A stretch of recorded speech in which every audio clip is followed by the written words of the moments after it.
В этом доме, как говорится, все дышит на ладан. Крыша протекает, сыпется штукатурка, а стены уже несколько лет в трещинах, рассказывает Манаш Аюбова. Женщина проживает здесь со своими 3 детьми. Средств на ремонт никогда не хватало.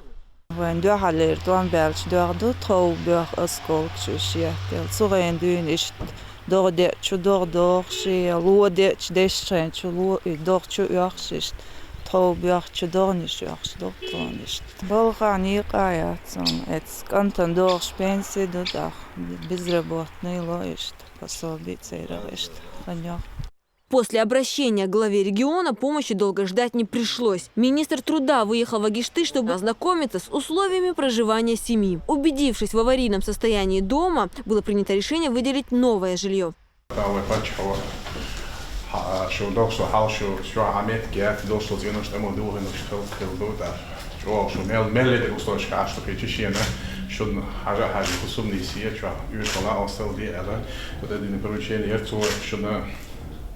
Квартира выделить на чувак, чтобы сон кумаю еще.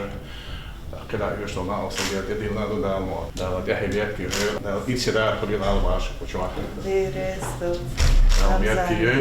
Теперь сельскую прописку Манаш Аюбова сменит на городскую. В новой 3-комнатной квартире уже созданы все условия. Проведен ремонт и расставлена мебель.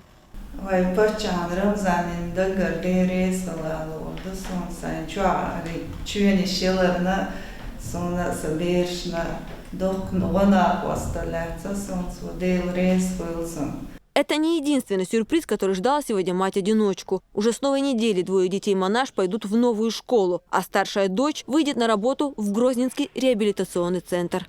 Динара Мурадова, Дауд Куруев. Новости.